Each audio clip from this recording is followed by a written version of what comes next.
উত্তাপের ভেতরে অনেক কষ্ট করে এখানে বসার সুযোগ করে দিলেন। সে আল্লাহর দরবারে শুকরিয়া, আলহামদুলিল্লাহ। প্রিয় হাজিরিন, আল্লাহ রাব্বুল আলামিনের প্রিয় হাবিব তিনি বলেছেন যে মান আহাব্বা লিল্লাহ ওয়া আবগাদা লিল্লাহ ওয়া আতা লিল্লাহ ওয়া মানা লিল্লাহ ফাকাদ ইস্তাকমালাল ঈমান। যে ব্যক্তি আল্লাহকে উদ্দেশ্য করে ভালোবাসে, আল্লাহর জন্য কাউকে ঘৃণা করে, আল্লাহর উদ্দেশ্যে কাউকে দান করে, আল্লাহর উদ্দেশ্যে কাউকে দান থেকে বিরত থাকে, সেই ব্যক্তি হচ্ছে প্রকৃত ঈমানদার। আমরা জোরে সোরে বলি সুবহানাল্লাহ। প্রিয় হাজিরিন, আজকের এই মেহমানকে ভালোবাসেন না এমন কেউ আছেন? ভালোবাসেন না এমন কেউ আছেন?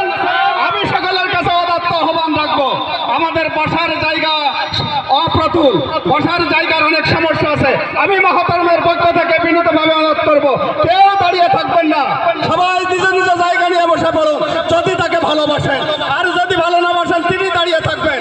প্রিয় হাজিরিন, আজকের এই মহান আল্লাহ রাব্বুল আলামিন গতদিন যে টিপি বর্ষা ছিল তা থেকে হেফাজত করেছেন, এজন্য আল্লাহর দরবারে আবারও শুকরিয়া, আলহামদুলিল্লাহ।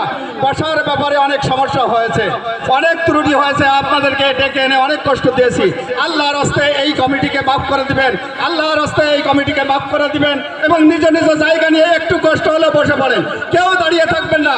স্টেজে যারা আছেন কেউ উঠবেন না, যেখানে প্রয়োজনে